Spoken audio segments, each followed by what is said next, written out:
Why does a speech from decades ago still give us chills, while an essay on the same topic might be forgotten? It's because spoken persuasion isn't just information, it's an experience. Unlike a written page you can analyze slowly, a speech happens right now.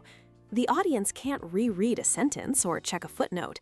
They are right there with you, feeling the energy in the room, forming judgments instantly.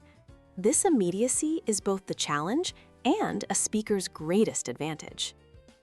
So how do you master this live performance? It starts with a solid blueprint.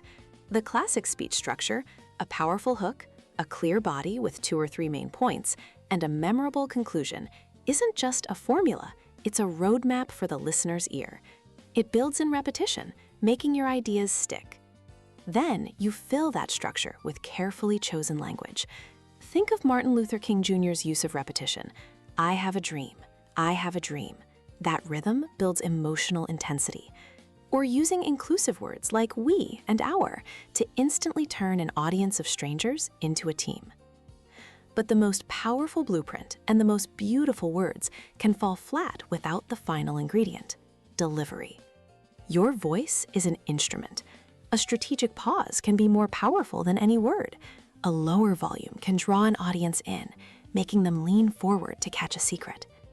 Your body language, your open posture, your direct eye contact is communicating constantly, building trust and authority before you've even finished your first point. You're not just reciting facts, you are performing credibility. Structure, rhetoric, and delivery. When these 3 elements work in harmony, a speech becomes more than just words. It changes minds and mobilizes action. But the secret that powers it all? Believing in what you're saying. Because authentic passion is the one technique that can't be faked, and it's the force that will make your audience truly listen.